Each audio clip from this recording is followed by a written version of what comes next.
नमस्कार साथियों, राजस्थान इंस्टीट्यूट के ऑनलाइन प्लेटफॉर्म पर आपका स्वागत एवं अभिनंदन है। दोस्तों, आज का हमारा टॉपिक रहेगा बाल्यावस्था। आज हम जानेंगे बाल्यावस्था क्या है और कब से कब तक लेकर बाल्यावस्था की अवस्था होती है और इसकी मुख्य विशेषताएं क्या क्या होती हैं। तो चलिए साथियों, सबसे पहले हम बात करते हैं यहाँ पर बाल्यावस्था के बारे में।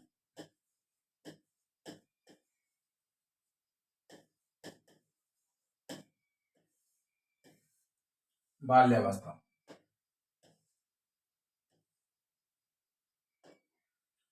बाल्यावस्था मैं आपको बता देता हूँ। बाल्यावस्था 5-6 साल से लेकर के लगभग 12 साल तक होती है। 5 और 6 वर्ष से स्टार्ट करते हैं हम इसको।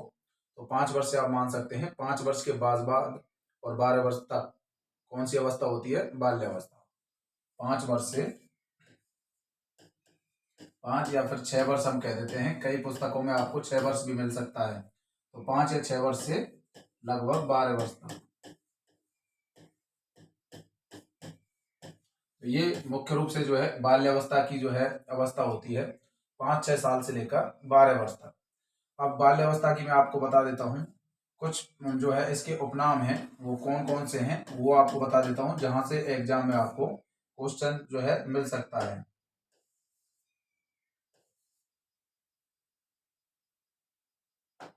देखिए, अब इसके कुछ मुख्य उपनाम हैं जो आपको याद रखने हैं, जो कि एग्जाम में अक्सर पूछे जाते हैं।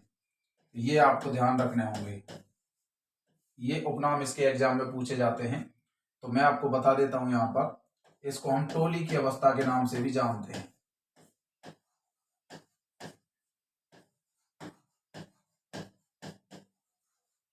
टोली की अवस्था क्योंकि इस अवस्था में बच्चा जो है टोली में घूमता है, अपने ही साथ के जो बच्चे होते हैं उनके साथ एक समूह में होकर के घूमता है। तो इस वजह से इसको हम टोली की अवस्था कह देते हैं। इस अवस्था को ही हम निर्माणकारी अवस्था के नाम से भी जानते हैं। निर्माणकारी अवस्था, क्योंकि बच्चा इसमें बेकार की वस्तुओं को पकड़ करके और कुछ ना कुछ जो है बनाने का प्रयास करता है, इसलिए इस अवस्था को हम क्या कह देते हैं? निर्माणकारी अवस्था। इस अवस्था को ही हम अनोखा काल के नाम से जानते हैं। एक बहुत ही अनोखा काल है बच्चे के लिए ये, इस वजह से इसको हम अनोखा काल यहाँ पर बोल रहे हैं। यहाँ पर ध्यान रखना है, इसको अनोखा काल के नाम से भी यहाँ पर हम जानते हैं। इस अवस्था को हम मंद परिवर्तन काल भी कह देते हैं। बाल्यावस्था को मंद परिवर्तन काल भी कहा जाता है, क्योंकि बच्चे में जो है बाह्य परिवर्तन अधिक होते हैं, जबकि बाह्य परिवर्तन कम होते हैं, जबकि आंतरिक परिवर्तन अधिक होते हैं। तो मंद परिवर्तन काल के नाम से भी हम बाल्यावस्था को यहाँ पर जानते हैं। तो ये भी आपको ध्यान रखना है। टोली की अवस्था, निर्माणकारी अवस्था, अनोखा काल, मंद परिवर्तन काल। तो ये कुछ नाम है इसके, वो आपको ध्यान रखने हैं, जो कि एग्जाम में आपसे पूछे जा सकते हैं। अब आगे मैं यहाँ पर इनकी अवस्थाओं की जो है मुख्य विशेषताएं क्या क्या हैं उनकी मैं बात करने वाला हूँ। तो बाल्यावस्था से रिलेटेड कुछ मनोवैज्ञानिक हैं जिन्होंने अपने मत दिए और उनकी परिभाषाएं दी। तो बाल्यावस्था की कुछ परिभाषाओं की मैं बात करूंगा कि कौन कौन से मनोवैज्ञानिकों ने बाल्यावस्थाओं की परिभाषा यहाँ पर दी थी। देखिए, अब मैं यहाँ पर सबसे पहले मैं यहाँ पर बात करने वाला हूँ बाल्यावस्था की परिभाषाओं के बारे में। तो यहाँ पर जो है सबसे पहले मैं फ्राइड की बात करता हूँ। तो यहाँ पर लिख लेना है आपको विशेषताएं, बाल्यावस्था की मुख्य विशेषताएं। विशेषताओं में सबसे पहले मैं यहाँ पर बात करूंगा बाल्यावस्था की मुख्य विशेषता क्या है। तो उससे पहले जो है विशेषताओं से पहले मैं आपको बता देता हूँ, ये परिभाषा आप याद रख लेना। तो विशेषताओं को पढ़ेंगे इसके बाद। सबसे पहले आपको जो है कुछ मनोवैज्ञानिकों की परिभाषा आपको ध्यान रखनी है। तो यहाँ पर जो है मैं सबसे पहले बात कर रहा हूँ फ्राइड की। तो फ्राइड ने जो है मनोविज्ञान की जो है बाल्यावस्था जो है उसकी कुछ परिभाषाएं दी। बाल्यावस्था की कुछ परिभाषाओं की मैं बात करूंगा। अलग अलग मनोवैज्ञानिकों ने अलग अलग अपने मत दिए थे। सबसे पहले मैं यहाँ पर बात कर रहा हूँ फ्राइड के बारे में। तो फ्राइड ने क्या कहा था बाल्यावस्था को? निर्माणकारी अवस्था। तो बाल्यावस्था को क्या कहा? निर्माणकारी अवस्था। ये आपको ध्यान रखना है। बाल्यावस्था को निर्माणकारी अवस्था कहा। निर्माणकारी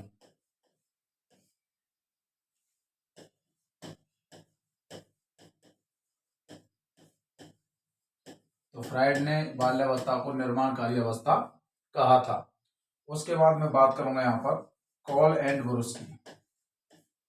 कॉल एंड ब्रुश, ये दो मनोवैज्ञानिक ने जो है बाल्यावस्था की परिभाषा मिलकर के दी। दोनों ने जो है एक ही परिभाषा दी, कॉल एंड ब्रुश ने। कॉल एंड ब्रुश ने क्या कहा, मनोविज्ञान की जो है बाल्यावस्था की परिभाषा जो है इन दोनों मनोवैज्ञानिकों ने मिलकर के दी। तब इनके अनुसार हम बात करेंगे कि जो है बाल्यावस्था क्या होती है।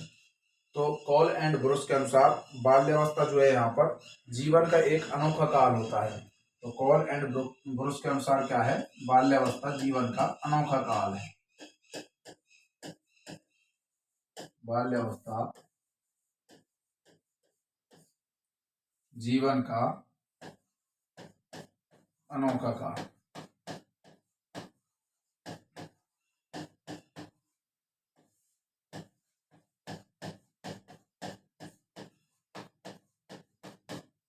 बाल्यावस्था जीवन का अनोखा काल होता है।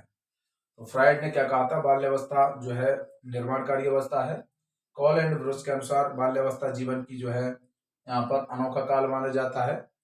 अब यहाँ पर मैं नेक्स्ट कुछ मनोवैज्ञानिक हैं जिनकी यहाँ पर बात करने वाला हूँ। अब मैं बात करूंगा यहाँ पर किलपैट्रिक की।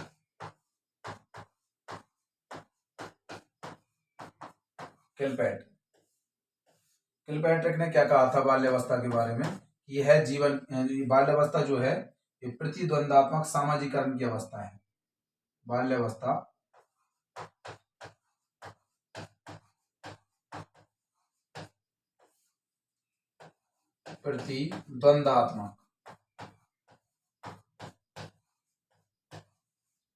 प्रतिद्वंदात्मक सामाजिकरण की अवस्था है।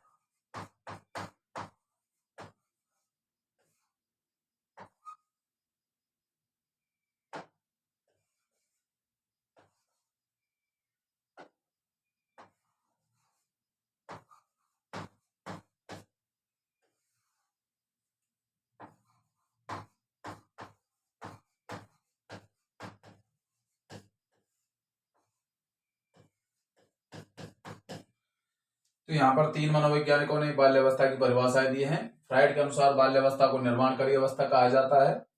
कॉल एंड ब्रुश ने बाल्यावस्था को जीवन का अनोखा काल कहा और किलपैट्रिक के अनुसार बाल्यावस्था प्रतिद्वंदात्मक सामाजिकरण की अवस्था है। तो साथियों, ये परिभाषाएं आपको सीधा की सीधा याद रखना है, लेकिन मैं आपको फिर बता देता हूँ, परिभाषाओं पर आपको ज्यादा फोकस नहीं करना है क्योंकि परिभाषाएं एग्जाम में नहीं पूछी जाती है। कोई एक आध परिभाषा ही कभी कभी पूछी गई है, वरना परिभाषाएं एग्जाम में नहीं पूछी जाती क्योंकि इनको याद करना बहुत ही टफ काम है।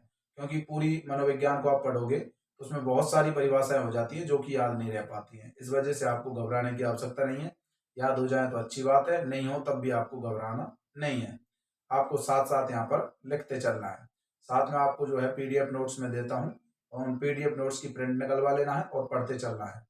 तो यहाँ पर बोर्ड पर मैं आपको उस टॉपिक को समझा दूंगा, साथ में आपको उसकी जो है कम से कम 3 से 4 बार रीडिंग जरूर लगानी है और साथ में क्वेश्चंस की प्रैक्टिस भी करनी है। कोई भी आप ऑब्जेक्टिव बुक ला सकते हैं, रीड सेकंड ग्रेड आदि के जो है मनोविज्ञान के क्वेश्चन सॉल्व करें, जिससे कि आपका जो है यहाँ पर कॉन्सेप्ट क्लियर हो। नेक्स्ट यहाँ पर मैं बात करूंगा रॉस के बारे में। अब रॉस ने भी यहाँ पर जो है परिभाषा दी है बाल्यावस्था की। तो रॉस के अनुसार मैं बात करने वाला हूँ। रॉस ने क्या कहा, बाल्यावस्था, रॉस के अनुसार बाल्यावस्था क्या होती है, मिथ्या परिपक्वता की अवस्था। मिथ्या परिपक्वता, मिथ्या का मतलब होता है झूठा, अवास्तविक।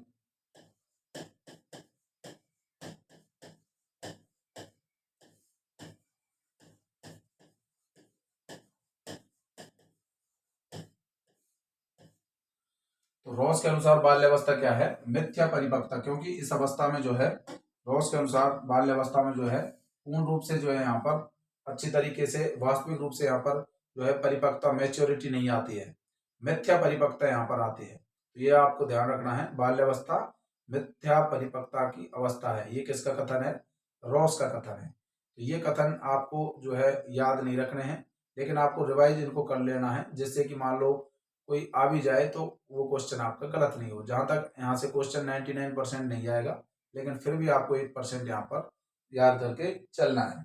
अब नेक्स्ट यहाँ पर आपको ध्यान रखना है स्ट्रेंथ। स्ट्रेंथ के अनुसार बाल्यावस्था जो है एक ऐसी बाल्यावस्था जो है 10 वर्ष तक की आयु में बालक ऐसा कोई भी जो है वो नहीं छोड़ता खेल जिसको वो नहीं खेलता हो। तो यही बात इन्होंने कही थी कि बाल्यावस्था में बालक ऐसा कोई भी खेल नहीं छोड़ता है जिसको वो 10 वर्ष की अवस्था तक नहीं खेलता हो। बाल्यावस्था में कोई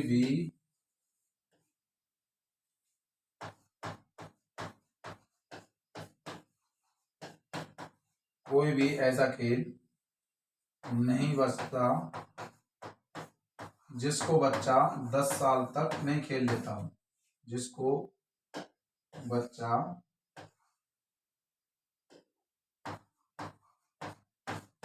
10 वर्ष की अवस्था तक नहीं खेलता हो।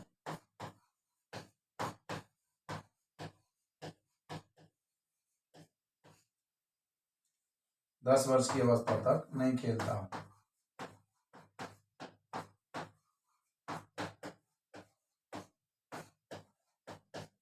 ये जो है आपको ध्यान रखनी है, यही परिभाषा है। रोज के अनुसार बाल्यावस्था मिथ्या परिपक्वता की अवस्था है और स्ट्रेंग के अनुसार बाल्यावस्था में कोई भी ऐसा खेल नहीं बचता है जिसको बच्चा जो है बालक 10 वर्ष की अवस्था तक नहीं खेलता हो। तो ये कुछ मनोवैज्ञानिकों की परिभाषाएं थी जो कि बाल्यावस्था के बारे में है। तो आपको मुख्य रूप से ध्यान रखना है बाल्यावस्था जो है यहाँ पर 5-6 साल से स्टार्ट होती है, 12 साल तक यहाँ पर जो है बाल्यावस्था की अवस्था होती है। बाल्यावस्था टोली की अवस्था होती है क्योंकि बच्चा जो है टोली बना करके अपने साथ के समूह के साथ घूमता है।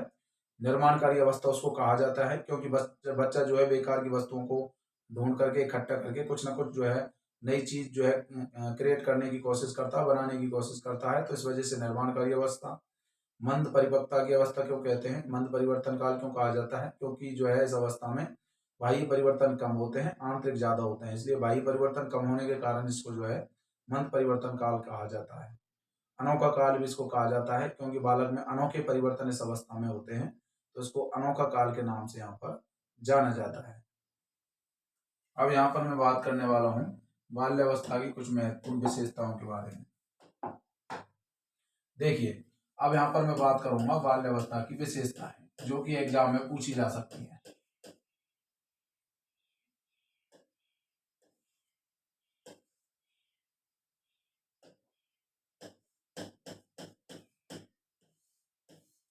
देखिए, सबसे पहले यहाँ पर ध्यान रखना है कि बालक में जो है बाह्य परिवर्तन कम, बाह्य परिवर्तन या बाह्य विकास जो है कम होता है।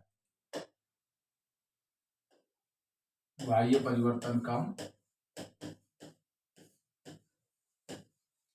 एवं आंतरिक परिवर्तन अधिक।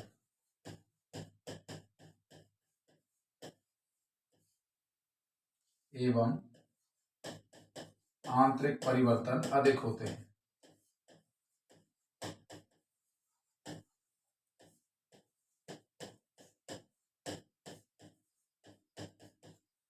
ठीक है, तो ये आपको ध्यान रखना है बाल्यावस्था की ये विशेषताएं हैं। पहली विशेषता है यहाँ पर बालक में जो है बाह्य परिवर्तन कम होते हैं और आंतरिक परिवर्तन ज्यादा होते हैं। मतलब उसकी जो अंदर का जो अ, शरीर के अंदर की जो प्रोसेस है वो बहुत ज्यादा होती है, जबकि बाहरी रूप से जो बच्चे में परिवर्तन है वो बहुत कम दिखाई देते हैं।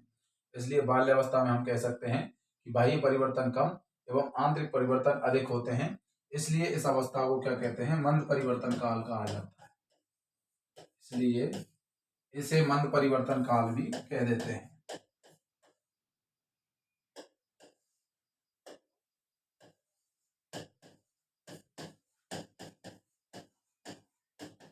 मंद परिवर्तन काल कहते हैं।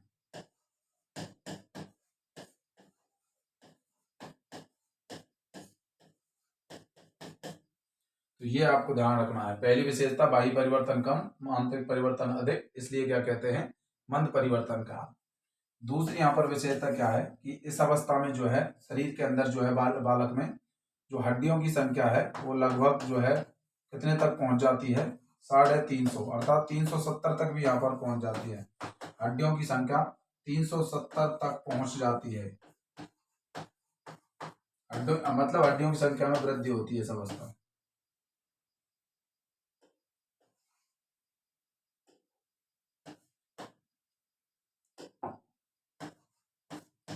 पहुंच जाती है। ये भी आपको ध्यान रखना है। हड्डियों की संख्या कितने तक पहुंच जाती है? 370 तक हड्डियों की संख्या यहाँ पर बालक में हो जाती है। तीसरी नेक्स्ट हम विशेषता की बात करेंगे। तीसरी बाल्यावस्था की यहाँ पर विशेषता है कि बालक में जो कुल जो वजन होता है बालक का, उसमें लगभग जो है 27 से 28% वजन मांसपेशियों का होता है बाल्यावस्था में। लेकिन बाल्यावस्था जब खत्म होने वाली होती है अर्थात उत्तर काल तक लगभग 30% तक मांसपेशियों का वजन यहाँ पर पहुंच जाता है। तो शरीर के कुल वजन का कितना होता है? शरीर के कुल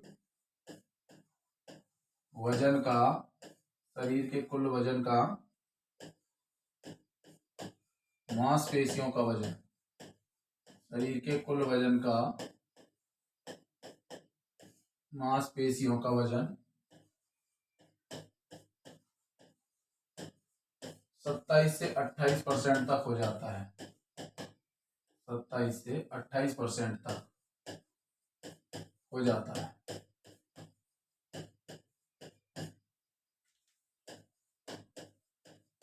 एवं बाल्यावस्था के अंत तक अर्थात उत्तर काल तक, उत्तर काल का मतलब है यहाँ पर बाल्यावस्था का जब अंतिम चरण होता है, उत्तर काल तक लगभग 30% तक जो है मांसपेशियों का जो है वजन हो जाता है कुल शरीर का, लगभग 30% तक हो जाता है। 30% तक मांसपेशियों का वजन हो जाता है।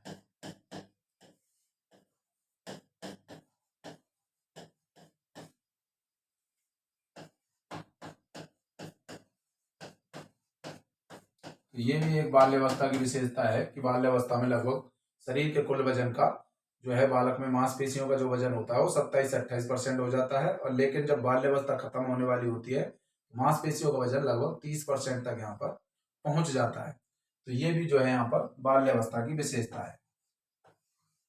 नेक्स्ट मैं आपको यहाँ पर बता देता हूँ, इस अवस्था में बालक जो है पलट कर जवाब देने लग जाता है, इसलिए पलटावी चिंतन की अवस्था भी इसको हम कह देते हैं। क्योंकि बालक इस अवस्था में पलट कर जवाब देता है इसलिए इसको पलटावी चिंतन कह सकते हैं। बालक इसमें जो है संक्रियाएं करना सीख जाता है। संक्रियाएं का मतलब यहाँ पर संक्रियाएं करना सीख जाता है। संक्रियाएं करना एवं गणना एवं तर्क देना सीख जाता है।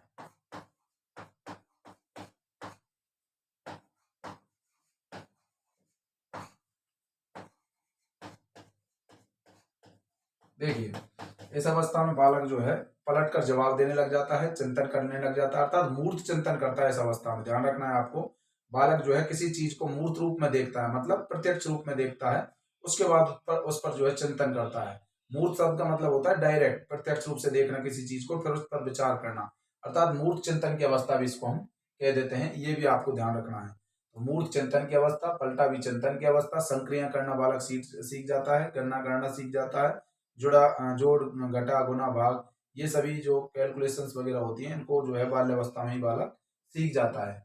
उसके पश्चात तर्क देना, लॉजिकल किसी बात के लिए जो है बहस करेगा बालक, तो यूं समझिए आप वो बालक बाल्यावस्था में है। तो ध्यान रखना यहाँ पर तर्क देना अर्थात तार्किकता का उसमें जो है विकास भी यहाँ पर हो जाता है। तो ये भी आपको यहाँ पर ध्यान रखना है। तो ये बहुत सारी विशेषताएं यहाँ पर बाल्यावस्था में आ जाती है। नेक्स्ट पॉइंट यहाँ पर ध्यान रखना है, मूर्त चिंतन इस अवस्था में बालक करता है। मूर्त चिंतन, तो इस अवस्था को हम कौन सी अवस्था कह देते हैं? मूर्त चिंतन की अवस्था भी इसको हम कहते हैं।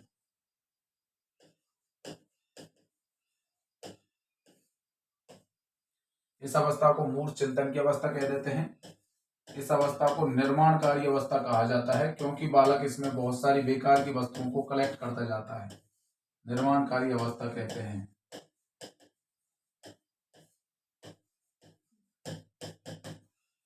क्योंकि बेकार की वस्तुओं से बालक जो है बेकार की वस्तुओं से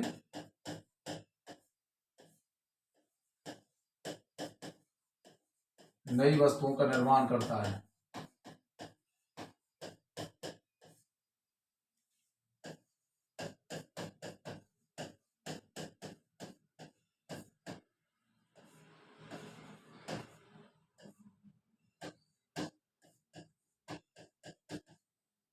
अब देखिए नेक्स्ट हम पॉइंट की बात करेंगे यहाँ पर। इस अवस्था में जो है बाल्यावस्था में बालिकाओं में विकास जो है ज्यादा देखने को मिलता है, जबकि बालक में कम होता है। तो बालिकाओं में जो है बाल्यावस्था में अधिक विकास होता है, तो ये भी आपको ध्यान रखना है। बालक में अधिक विकास, बालक की तुलना में बालिका में अधिक विकास, बालक की तुलना में बालिका में, लड़कियों में अधिक विकास होता है बाल्यावस्था में। तो बालक की तुलना में बालिका में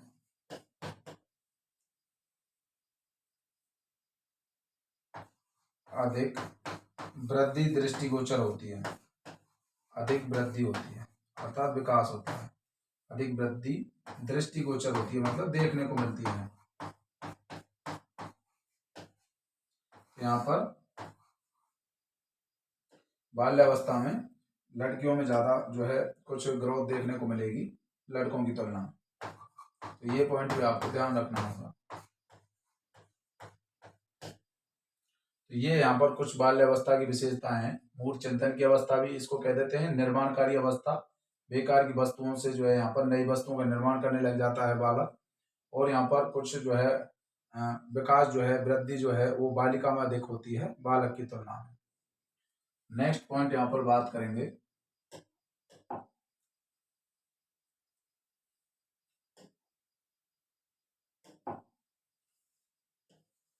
देखिए इस अवस्था में बालक जो है टोली बनाकर घूमता है। ठीक है, ये तो आपको पता ही है, टोली की अवस्था भी इसको कहा जाता है, टोली की अवस्था, क्योंकि बालक इसमें जो है अपने समूह के बच्चों के साथ टोली बनाकर घूमता है। तो इस अवस्था को टोली की अवस्था भी कहा जाता है। बालक का अधिक समय, बालक का अधिकतम समय जो है इस अवस्था में, बालक का अधिकतम समय, बालक का अधिकतम समय बाल्यावस्था में, बाल्यावस्था में खेल के मैदान में ही निकलता है, खेल के मैदान में गुजरता है या निकलता है, गुजरता है। तो खेल के मैदान में ही बाल्यावस्था में बालक का अधिकतम समय जो है पास होता है, निकलता है। तो ये आपको ध्यान रखना है।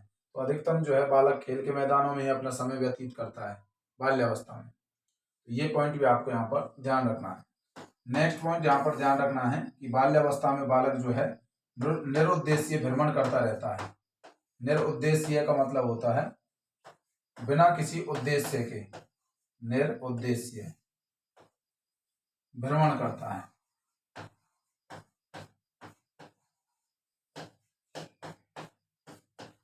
समझ में आपको आ गया होगा कि बालक का कोई उद्देश्य नहीं रहता बाल्यावस्था में, इधर से उधर वो जो है घूमता रहता है, अर्थात बिना उद्देश्य के भ्रमण करता है।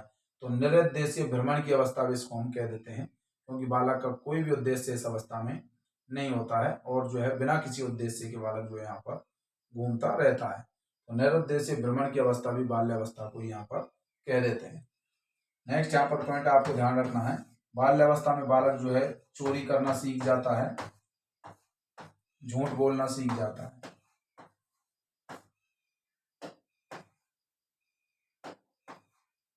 झूठ बोलना भी यहाँ पर सीख जाता है।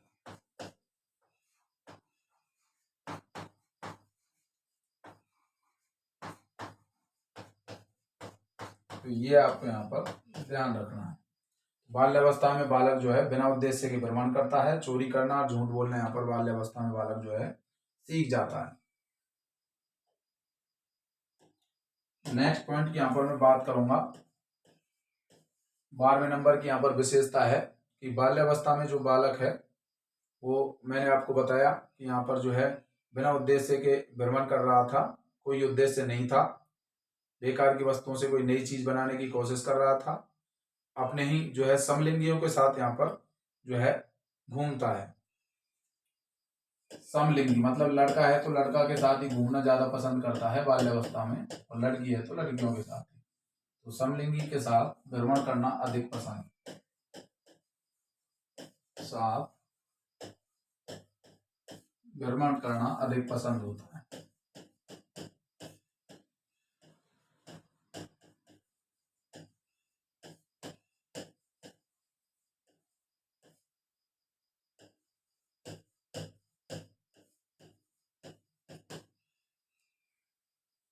यहां तक आपको यहां पर समझ में आ गया होगा।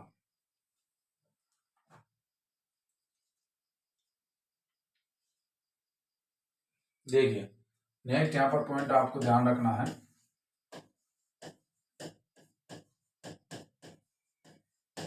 पूर्व बाल्यावस्था को खिलौनों का काल कहा जाता है। ये क्वेश्चन कई बार आ चुका है एग्जाम में। खिलौनों का काल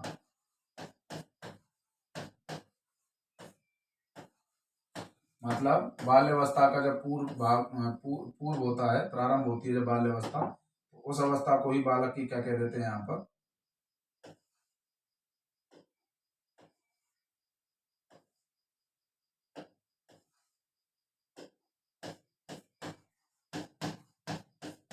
तो बाल्यावस्था के प्रारंभ को ही यहाँ पर खिलौनों का काल यहाँ पर कह देते हैं। तो ये आपको यहाँ पर ध्यान रखना है। तो खिलौनों का काल कौन सी अवस्था को, पूर्व बाल्यावस्था को कहा जाता है। पूर्व बाल्यावस्था को खिलौनों का काल यहाँ पर कहा जाता है। अब आपको यहाँ पर ये भी ध्यान रखना है, शैशव अवस्था को खिलौनों की अवस्था कहा जाता है।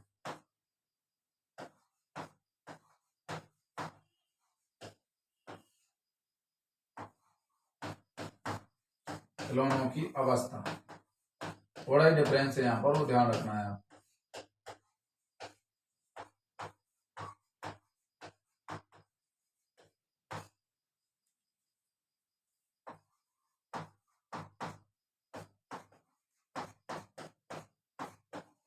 देखिए साथियों, देखिए मैंने आपको बताया यहाँ पर कि पूर्व बाल्यावस्था को क्या कहा जा रहा था, खिलौनों का काल कहा जा रहा था, काल। जबकि यहाँ पर शैशव अवस्था को खिलौनों की अवस्था कहा जाता है। तो यहाँ पर डिफरेंस है, वहां पर खिलौनों का काल कहा जा रहा था पूर्व बाल्यावस्था को, जबकि यहाँ पर जो है शैशव अवस्था को खिलौनों की अवस्था कहा जाता है। तो यहाँ पर इस डिफरेंस में क्वेश्चन पूछ लेता है, खिलौनों का काल कौन सा है, खिलौनों की अवस्था कौन सी है। खिलौनों का काल कहा जाता है बाल्यावस्था को, पूर्व बाल्यावस्था को। ऑप्शन में देगा बाल्यावस्था, पूर्व बाल्यावस्था, शैशव अवस्था और जो है पूर्व शैशव अवस्था। ध्यान रखना, पूर्व बाल्यावस्था को जो है यहाँ पर खिलौनों का काल कहा जाता है और शैशव अवस्था को खिलौनों की अवस्था कहा जाता है। तो ये जो है कुछ महत्वपूर्ण पॉइंट्स थे यहाँ पर बाल्यावस्था के बारे में। तो आज जो है मैंने आपको समझाया है बाल्यावस्था क्या होती है, बाल्यावस्था कब से लेकर कब तक होती है। 5-6 साल से लेकर 12 साल तक की अवस्था को बाल्यावस्था कहा जाता है। टोली की अवस्था, निरुद्देश्य भ्रमण की अवस्था, मंद परिवर्तन काल, और यहाँ पर जो है मैंने आपको जो बताया निर्माणकारी अवस्था, खिलौनों की अवस्था। बहुत सारे इसके उपनाम थे जो कि मैंने आज की वीडियो में बताए हैं। कुछ मनोवैज्ञानिकों ने इसकी परिभाषाएं भी दी, फ्राइड ने दी। फ्राइड ने इसको निर्माणकारी अवस्था कहा बाल्यावस्था को। रॉस के अनुसार भी यहाँ पर परिभाषाएं दी गई, बाल्यावस्था को अनोखा काल कहा गया।